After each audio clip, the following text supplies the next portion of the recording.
Bueno, pues en este segundo bloque del teatro, que es la literatura que estudiamos, el tema 8, una vez que ya en el anterior estuvimos hablando de, como decía, de las características generales, de esta comedia nueva, de este nuevo teatro que surge, que se desarrolla en el siglo XVII, este siglo de oro, vamos a hablar y a centrarnos en los autores, ¿no? En los grandes autores de esta época. Aunque nosotros vamos a centrarnos en tres que son los tres más representativos, que más se conocen, etcétera, etcétera. Y por supuesto no podemos empezar por otro que no sea Lope de Vega. Félix Lope de Vega y Carpio, ¿no? Que ya también tuvimos oportunidad de conocerlo cuando hablamos de la poesía, aunque yo dije en su momento que quizás es ahora en el teatro donde más digamos, relevancia puede tener. Porque, entre otras cosas que ahora diremos, él fue el creador, el que desarrolla y diseña esta nueva comedia, este nuevo teatro. Lope de Vega. Es decir, estas características, estas cualidades que estuvimos viendo la semana pasada, que ahora un poco nos estábamos refiriendo a ellas otra vez, que no haya 5, 3 actos, que haya mezcla de tramas, todos esos elementos que designan ese nuevo teatro, esa comedia nueva, fue el Lope de Vega quien innova y quien la desarrolla, ¿vale? Ya decía en su momento, cuando la poesía lo estuvimos hablando, que fue todo un personaje, una auténtica celebrity, es decir, un famoso en la época, aparte de que era un genio de la literatura. Cultivó, como dice, todos los géneros. Tenía una gran capacidad de trabajo, una gran capacidad literaria, pero era muy prolífico. Y precisamente por esta capacidad de creación, de trabajo, se le llamó Félix de los Ingenios, monstruo de la naturaleza. Se cree, fijaos, por esto de que estamos diciendo de lo prolífico, que llegó, hola Alicia, ¿qué tal? Que llegó a escribir más de 1500 relatos, más de 1500 obras. Lo que pasa es que la gran mayoría no se han conservado. ¿Eso qué quiere decir? Pues que la gran mayoría no serían muy buenas, o al menos no serían súper buenas, ¿vale? Porque las que han llegado a nosotros son las que son obras maestras de la literatura. Aparte de la gran cantidad, trataban de muchísimas cosas. Trataban de temas de caballería, trataban de temas de honor, trataban de temas más costumbristas, más cotidianos, de todo. Lo que sí es cierto es que, como digo, de las que nos han llegado, de las que han quedado, son no solo de las mejores del siglo, sino que son obras maestras de la literatura. Y aún hoy, ¿vale? Casi 400 años después, ¿vale? Se siguen representando, no, más de 400 años después, se siguen representando. Hay de hecho una compañía estatal, pública, que es la Compañía Nacional de Teatro Clásico, que entre otras muchas obras, representa muchas obras de Lope de Vega. Y se sigue representando siglos después, como veis. Bueno, otro elemento fundamental de por qué es tan importante, como vemos ahí, porque en 1609 publica El arte nuevo de hacer comedia. Es decir, ese tratado o ese manual que le decía a los autores, a los dramaturgos, cómo tenían que escribir la obra de teatro, cuáles eran las nuevas características, las nuevas reglas, las nuevas normas que debían seguir para escribir la obra de teatro, ¿no? Él desarrolla esa fórmula teatral, es el creador de esa nueva fórmula teatral, esa nueva forma de crear teatro, que, como decíamos la semana pasada, o en el bloque anterior, se convierte en un exitazo. Y en el que no solo él empieza a cultivarla, sino que todos los que vienen detrás, muchísimos otros autores, discípulos, sus seguidores, la cultivan también, y todo el mundo empieza a escribir de acuerdo a este nuevo tipo de teatro, ¿no? Fijaos, Lope de Vega, ¿por qué tuvo tanto éxito? Primero, pues porque, como digo, era un genio de la literatura y por eso estamos hablando de él hoy. Pero también porque se entiende, por lo que vamos a comentar ahora, que era una persona que conocía bien al público.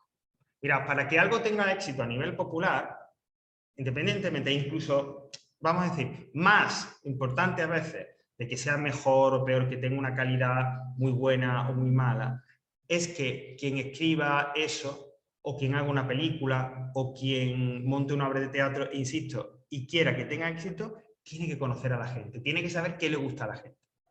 Luego escribirá mejor o peor, la película saldrá mejor o peor, pero un producto artístico tiene éxito cuando quien lo crea conoce al público a quien se dirige. Y eso es lo que le pasaba a Lope de Vega. Él sabía, conocía al público y sabía lo que le gustaba. Y sabía que al público le gustaba que hubiera esos parlamentos, que hubiera una parte culta, intelectual, pero que también que hubiera algo más popular, ¿no? Esos bailes, las danzas, las luchas, los conflictos de honra. Es decir, conocía perfectamente qué producto tenía que darle al público. Y lo mezclaba, lo unía. Y lo servía en sus obras de teatro, ¿no? Entonces, por eso es que tuvo tantísimo éxito, ¿no? Bueno, ¿cuáles son algunas de sus obras más relevantes? Pues bueno, El Fuenteovejuna, El Caballero de Olmedo, La Dama Pova, Peribáñez el Comendador de Ocaña, El Perro de los Tiranos, El Coralcar del Rey, etcétera, etcétera, ¿no? Obras en las que se mezcla ese culto y popular, en donde hay humor, pero también hay drama, es decir, hay un poco de todo, ¿no? Quizá una de las más, pues, por destacar, es de la Fuenteovejuna o El Caballero de Olmedo, ¿no? Fuenteovejuna, todos a una, ¿no? Que además es un pueblo de la provincia de Córdoba, por cierto, o sea, no es algo inventado, es una realidad, porque se basa ese episodio que ya la semana pasada intenté recordar, pero que no, se basa en un episodio, en un suceso que ocurrió en donde hay una autoridad, pues se aprovechó de una chica, te digo, no sé si o solo la abusó de ella sexualmente o si la mató tal, y entonces el pueblo se vengó, puesto que no se le hace caso, no se atiende a las peticiones de justicia, el pueblo toma la justicia por su mano y mató a este comendador. Y luego hay una investigación del rey, quiero decir, de las autoridades del rey que van al pueblo, ¿no? Entonces, eso es lo que habla la obra, eso se desarrolla la obra. Y hay un grito muy famoso de que mató al comendador, Fuenteovejuna, todos a uno. Entonces se basa en un episodio más o menos histórico que ocurrió en ese pueblo. Y de hecho todos los años en ese pueblo se representa la obra, ¿no? Lo tienen como a gala, lógicamente, y hay una representación pública en la que participan los vecinos del pueblo. Es decir, no estamos hablando de una compañía profesional y tal, sino que organizada y demás, los vecinos del pueblo participan en esa representación. Bueno, pues a partir de Lope de Vega, hay toda una serie de continuadores, de Castro, Juan Luis Pérez de Guevara, etcétera, etcétera, ¿no? Hay bastantes. Y quizá el más importante o el más relevante al que nosotros nos vamos a dedicar ahora es a Tirso de Molina, cuya obra más importante, como decía, es El Bulador de Sevilla y Convidado de Piedra, Catiusca, que lo estábamos comentando antes, ¿vale? Que es una de las primeras obras que van a establecer, a fijar y a desarrollar el mito de Don Juan Tenorio, que es un mito que surge en la literatura española, pero que se hace universal, ¿no? Bueno, pues Tirso de Molina, que es uno de los, como dice, más fieles seguidores de Lope de Vega, aparte de ser una popular parada de metro en Madrid. Él fue un seguidor y defensor de esa nueva forma de hacer teatro, ¿no? En su producción teatral trata de muchísimas cosas, de unos temas muy variados. Por ejemplo, pues trata de temas que pueden ser más, como digamos, costumbristas, ¿no? O puede hablar de temas de sucesos que hayan ocurrido en la capital, o en la corte, por eso habla de hechos de corte, de sucesos que son históricos, sucesos religiosos, insisto, temas costumbristas del día a día, es decir, trata un poco de todo, de muchísimas cosas. Va a hacer uso de elementos de la tradición, es decir, de la tradición popular, de la tradición de nuestro país, de la cultura. Empieza a hacer algo que también hacía Lope de Vega y que luego supondrá, digamos, como ya estudiaremos el próximo año, una de las características más importantes de la literatura del XIX, y es el análisis psicológico de los personajes. Es decir, los personajes empiezan a no ser simplemente gente o muy buena, o gente muy mala, o gente muy tonta, sino que empiezan a ser más humanos. Y empiezan a ser gente que tienen más características, que a veces son buenos, a veces son malos, y que a través de sus acciones, a través de lo que nos cuenta Tirso de Molina, conocemos su personalidad. A eso se refiere el análisis psicológico. Si yo veo una telenovela, ¿no? El malo es muy malo y el bueno es muy bueno. Y es que tiene que ser así, porque es una telenovela. Entonces no hay un análisis psicológico de los personajes, ¿no? Son muy estereotipados. En cambio, si yo, por ejemplo, pues me leo un libro tal o veo una película, digamos, un poco más seria, más dramática, los personajes estarán mejor hechos, mejor construidos. Y como digo, habrá personajes que sean, que debido a las circunstancias actúen de una manera que puede parecernos negativa, pero que esa forma de actuar les provoque problemas y contradicciones porque en realidad ellos no son así. Es decir, me describirán al personaje de manera más compleja y más cercano a lo que es el ser humano. A eso se refiere el análisis psicológico de los personajes. ¿Cómo? Lo que quiero decir cuando hablamos de análisis psicológico es que los personajes son complejos, que nos cuentan muchas cosas de su personalidad. Pues que a veces son envidiosos, pero que luego tienen buen corazón, que de repente son obsesivos y piensan muchas cosas, pero que son personajes solidarios y ayudan en sus casas. A eso me refiero con el análisis psicológico. Cuando me describen un personaje de esa manera tan completa, está bien hecho. En cambio, si como digo, pues no sé, hay un villano, pues si os gustan las películas estas de Marvel y que se ve de los Vengadores, el Thanos, ¿no? Pues ahí no hay análisis ninguno. Es un villano, un monstruo así, púrpura y enorme, y es más malo que la piña, y se acabó, y ya está. Pero no quiero que sea de otra manera, porque esa película no es para que me describan el personaje. A eso nos referimos con lo del análisis psicológico. El lenguaje, pues lógicamente es un lenguaje muy rico. Hay que tener en cuenta una cosa que en el bloque anterior quizás no comenté, o al menos no insistentemente. La gente ve, decimos que la escenografía no era muy desarrollada, ¿no? Una escenografía más o menos pobre, es decir, que la fuerza de la obra de teatro es la palabra, el lenguaje, y que el público lo que hace sobre todo es escuchar. Entonces tiene que ser un lenguaje que a la gente le guste, le llame la atención y que sea potente y que diga cosas fuertes y tal, y que diga, por eso tiene que ser un lenguaje muy rico, elaborado, con muchas palabras y tal, ¿no? Entonces eso a la gente le llega y presta atención y le suena. Para ver un escenario pobre, claro, tiene que haber algo que le llame la atención y los atraiga. Exactamente. Y así debería, y quiero decir que así debería ser el teatro. La esencia del teatro es la palabra. Sí. Luego, la escenografía, por supuesto, también es parte integrante del teatro, pero una obra de teatro cuando se basa o se apoya solamente en la escenografía, entonces algo falla. No, la escenografía tiene que ampliar la palabra, es decir, ampliar lo que nos están diciendo. Y esas son las buenas obras esas son las buenas representaciones, los buenos montajes de una obra de teatro, aquella cuya escenografía, sea la que sea, explota y enriquece la palabra que se está diciendo. Pero cuando lo importante es el escenario y no la palabra, entonces no es una obra de teatro tal, de repente es un musical. Pero el musical es eso. El musical es para que canten, bailen, haya números espectaculares, ¿no? Salgan que si tal figura, salgan que si tal cosa, pero eso es un musical, pero no es una obra de teatro. Es una forma de representación escénica, pero no es un teatro, es un musical, ¿vale?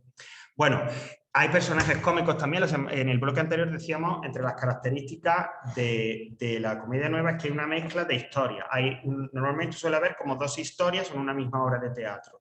Una protagonizada por los personajes elevados, ricos, nobles, y otra por los personajes, digamos, de clase más baja. Normalmente en esta segunda historia, en esta historia de los personajes de clase más baja, es donde se suelen situar los personajes cómicos, personajes que introducen un elemento de humor. Y eso está ya presente también, y está presente en Tirso de Molina, ¿no? ¿Y de dónde viene, de dónde surge el humor, lo cómico? Pues de las situaciones de enredo, de las equivocaciones, de hombres que se disfrazan de mujeres y entonces hay otro hombre que cree que son mujeres y un diálogo ahí con doble sentido y la gente le hace mucha gracia, etcétera, etcétera, ¿no? Bueno, el caso es que es continuador, como digo, de toda estructura, de todo este tipo de teatro de Lope de Vega e incluso lo mejoró, es decir, afianzó la fórmula y lo mejoró.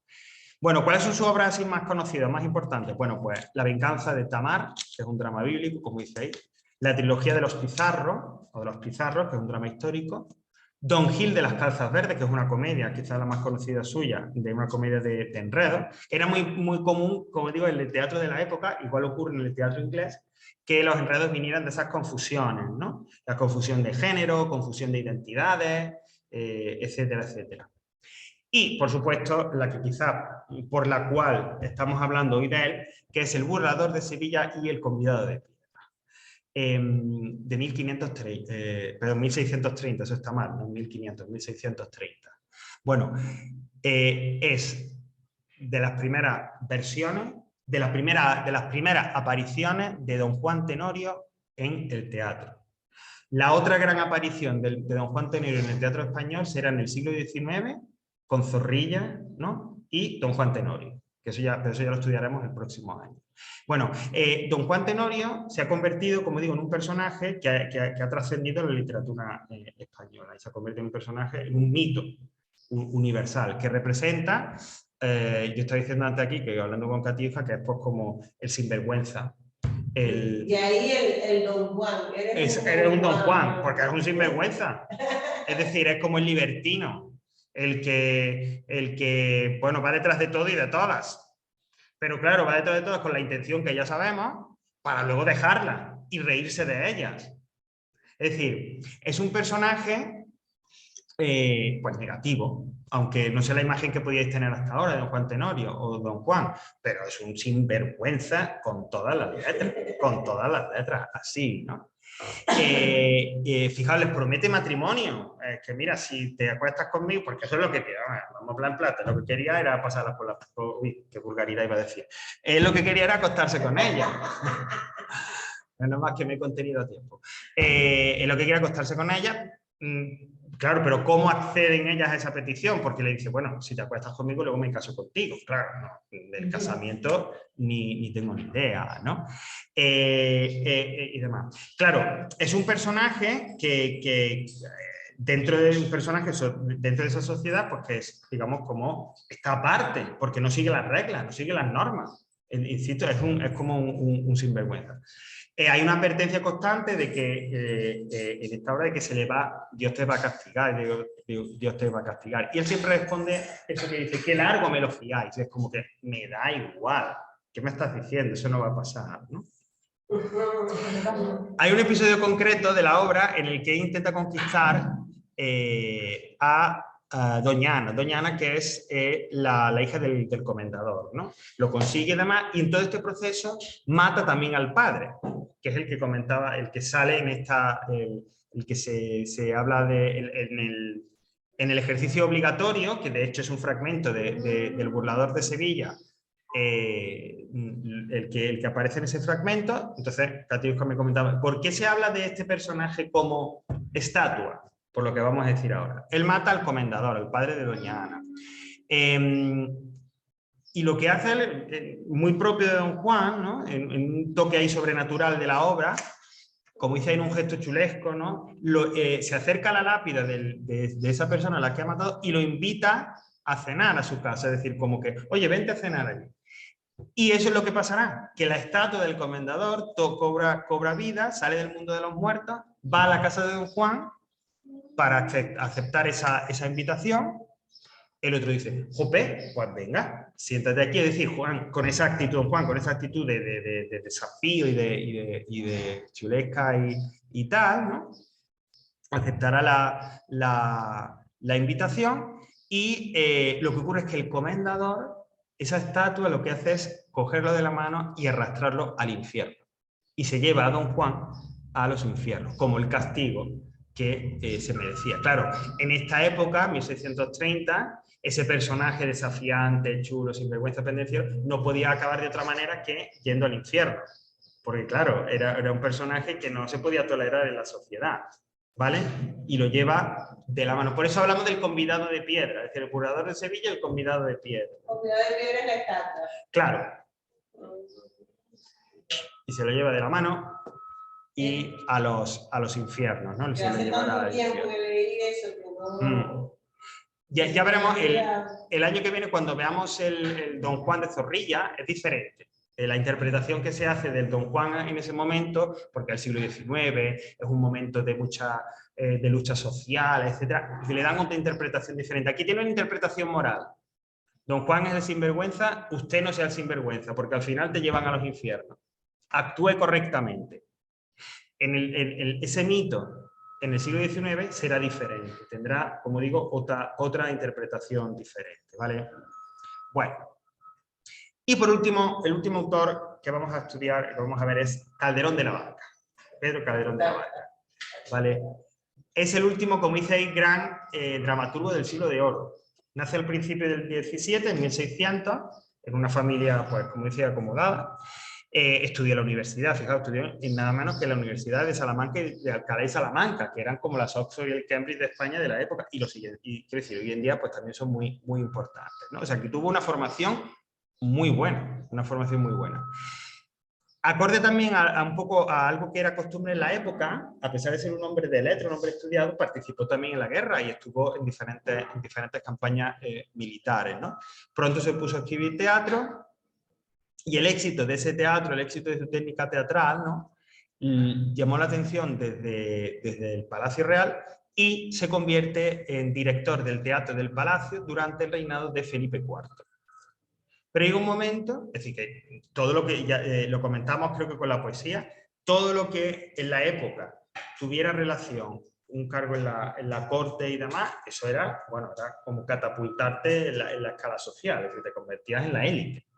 Y él estuvo dentro de esa élite. Pero hay un momento en que, bueno, no sé por qué exactamente, pero renuncia a ese cargo, se convierte en sacerdote, concretamente en 1661, y luego se convierte en el capellán de honor del rey, hasta que muere en 1681. Muere de ¿Vale? 81 años. Sí, que para la época era bastante. telita, ¿eh? Telita. Es uno de los que he visto que ha muerto más tiempo. Claro, pero si te fijas, Katiuska es que toda la vida vivió bien. Claro, fue sacerdote. Nació en una familia rica, claro. Estuvo bien cuidado, luego estuvo con el rey, se convirtió en sacerdote. Pero claro, no en un sacerdote de la calle, sino en capellán del rey. O sea que, lógicamente, Calderón de la Barca pues tendría acceso a una serie de privilegios, comida, descanso, etcétera, que lógicamente el resto del burgo pues no podría. Bueno, su teatro se divide en dos etapas muy claras, además muy diferenciadas. Una primera etapa que digamos que es la más, que puedo decirlo, pesca, porque es aquella en la que él sigue fielmente el teatro de acuerdo a lo que ha establecido Lope de Vega, ¿no? Entonces es asimilable a lo que ha hecho Tirso de Molina, es decir, su obra en este caso son obras, insisto, como las de Lope de Vega, muy parecidas a ese corte de ese tipo de teatro, que tiene un carácter, pues eso, realista, costumbrista. Hay comedias también de capa y espada. Las comedias de capa y espada son las comedias de caballeros, donde hay lucha, donde hay... ¿Vale? A eso se refería de capa y espada. Es decir, que esta primera etapa él es un continuador del teatro de Lope y sigue esa misma línea. Esa es la segunda etapa donde se produce un cambio. ¿Vale? Fijaos cómo empieza aquí. Perfeccionamiento e intensificación dramática. ¿Qué quiere decir eso? Bueno, va a empezar a escribir obras, digamos, un poco más abstractas, más reflexivas, en donde va a tener cada vez más importancia para él, como dice, los aspectos simbólicos, ideológicos, fantásticos. Es decir, ya no va a ser tan importante la realidad, historias costumbristas, historias que podrían pasar, sino se va a centrar en algo como más abstracto. No más dramaturgo. A ver cómo explico. O sea, sus primeras obras, de esa primera etapa, eran más realistas, eran más costumbristas, más del tipo de Lope. Estas, en cambio, cambian, dan un giro. Porque ahora le interesa más el símbolo, le interesa más un poco las ideas, más que la historia en sí que cuenta, le interesa transmitir unas ideas, le interesa también la fantasía, ¿vale? Entonces se convierten en obras, como digo, más abstractas, más literarias, más intelectuales, como de un carácter un poco más elevado, menos popular, pero un carácter un poco más elevado, ¿no? Son obras más complejas, en donde, claro, hay recursos estilísticos, técnicos, escenográficos, que él domina perfectamente, pero que hacen que sean más complejas, son obras más elaboradas, ¿vale? Siguen estas obras más abstractas, más intelectuales, como digo, siguen teniendo una estructura o se siguen escribiendo según el modo de la comedia nueva. Pero hay algunas innovaciones. Él adapta una serie de elementos. Por ejemplo, mientras que en la comedia nueva hay muchísimos personajes, o bastantes personajes, él los reduce. Y normalmente escoge a uno sobre el cual, como dice ahí, centra la acción de la comedia, como si fuera un protagonista. Eso hace que su obra en esta época tengan, como dice, muchos monólogos. ¿Por qué? Porque le interesa explorar, como dice ahí, los conflictos interiores de ese personaje. Ya no le interesa tanto contar una historia en la que a los personajes le ocurren estas cosas, en la que lucha, etc. No, le interesa menos personajes, escoger a uno como protagonista y analizar, hablar de los conflictos, de los problemas, de lo que le pasa por dentro a esa persona. Y lo hace a través de los monólogos. ¿vale? Que a partir de ahora proliferan mucho. Es decir, no es que no existieran, antes ya había, pero ahora se convierten, en el caso de Calderón de la Barca, en muy común. Las obras, como decían, como estábamos diciendo, tienen un carácter simbólico, religioso, alegórico. Plantean problemas de carácter filosófico, teológico, religioso, es decir, más existencialista, más referido un poco al espíritu, a la existencia humana. Ya el problema no es que ese ha abusado de mi hija y qué hacemos con él, ¿dónde está la honra? No, no, no. Ahora son problemas más elevados, ya digo, de carácter, preguntas sobre Dios, preguntas sobre filosofía, sobre la religión. Es decir, son como temas más abstractos, más espirituales, más relacionados un poco con esa parte más etérea, ¿no?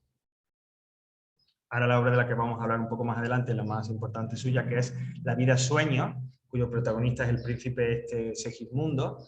Y a través de Segismundo, él habla, por ejemplo, de temas tan abstractos, tan filosóficos como la capacidad de la libertad que uno tiene para actuar, el libre albedrío, y la diferencia entre la realidad y la ficción.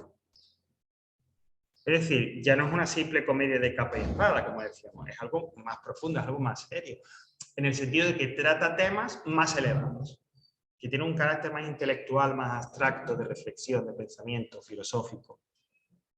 Es por ello, y esta es la siguiente característica, la siguiente innovación o diferencia respecto del modelo de Lope del modelo de comedia nueva, que la exposición de las ideas suele tener prioridad sobre la acción, es decir, le interesa más debatir y hablar de ideas que contarte una historia. La historia es un simple apoyo a todo el debate, a toda la reflexión, a todo el comentario que hace sobre las ideas, ¿no? Y luego es común también que la estructura de la obra, la organización dramática de la obra, aparezcan antítesis, paralelismo, es decir, que se organice, como dice ahí, que esa organización dramática se establezca a través de antítesis, paralelismo, que además es algo que ya hemos visto que es propio de la ideología del barroco, ¿no? Los contrastes, ¿no? Poner juntos los contrastes, los opuestos, los diferentes. Bueno, ¿cuáles son las obras que destacan de Calderón? El alcalde de Zalamea, que también comienza una obra histórico-legendaria. La vida sueño, de la que ahora vamos a hablar, que es una obra muy importante, una obra filosófica. La dama duende, que es una comedia de enredo. O también tiene un drama de honor, como es El médico de su honra. O bien otra de sus obras que además se representa también mucho, que es una obra alegórica, un auto sacramental ahí, muy barroco, que es el gran teatro del mundo. ¿Recordáis el tópico que vimos en su momento cuando introdujimos el barroco? Que uno de los tópicos, uno de los lugares comunes era concebir la vida como un teatro donde cada uno somos actores que tenemos un papel. Bueno, pues él recoge esa idea y lo convierte en una obra de teatro. Pero como digo, quizás de las más conocidas o la que más ha quedado es La vida es sueño. La vida es sueño habla de Segismundo, ¿no? Que como dice es un personaje monstruoso. Él era hijo de un rey, el rey Basilio de Polonia, por lo tanto era príncipe de Polonia, pero es un personaje deforme, monstruoso, y lo tiene encerrado en una torre. Ahí para que, oculto, ¿no? Él no sabe muy bien por qué, pero lo tiene oculto. En realidad, el rey, no su padre, lo ha ocultado ahí, ¿no? Porque alguien, ¿no? Ha habido como una predicción a través del horóscopo en la que pronosticaba, ¿no? Indicaba ese horóscopo que algún día Segismundo destronaría a su padre, ¿no? Y Segismundo se convertiría en rey. Para evitar esto, ¿no? Lo que hace Basilio es lo encierra desde niño en esa torre. Hay un momento de la obra en el que se le libera, el joven Segismundo sale de esa prisión, lo que pasa es que al salir se comporta de una forma violenta, horrible, y lo vuelven a meter en la torre, ¿no? Y para que ese momento, ese tiempo en el que ha estado en la corte, en el que ha estado con el resto de personas, no le atormente o no le suponga un problema, le hacen creer que en realidad ha sido solo un sueño, que ese momento, ese tiempo que ha estado en la corte, que ha estado libre, ha sido solo un sueño, ¿no? Es por ello que esto motiva esa reflexión, como decíamos, en el que Segismundo en sus parlamentos, en sus monólogos, hable de la realidad, de la ficción, qué es cierto, qué no es. Finalmente, el pueblo lo libera y lo nombran rey, con lo cual la profecía se cumple y se comportará de forma justa y recta, ¿no? Pero ya digo, es una obra en la que sobre todo grandes monólogos y demás, en el que se reflexiona sobre eso, sobre las apariencias, sobre la realidad, sobre la ficción, sobre la capacidad que tiene uno para actuar, ser libre, no ser libre, etcétera, etcétera. Profe, Dime, Carlos. ¿qué significa Segismundo? No, Segismundo es un nombre. Lo que pasa es que es un nombre propio, es el nombre de la persona. Lo que pasa es que, bueno, es un nombre que hoy en día, en algún momento se pudo encontrar, es decir, podemos encontrar personas que se llaman Segismundo, no sé si queda alguien que se llame así, pero es un nombre propio, como Juan, Pedro, Antonio. Vale. Y es el protagonista de la obra, ¿no? Vale, la vida es sueño, los sueños son. Bueno, continuadores un poco de esta estela calderoniana, ¿no? De este, digamos, teatro más elevado, más abstracto, intelectual, ¿no? Filosófico serán, por ejemplo, Agustín Moreto o Francisco de Rojas Zorrilla. Y hasta aquí el barroco. Profe, una pregunta. Sí.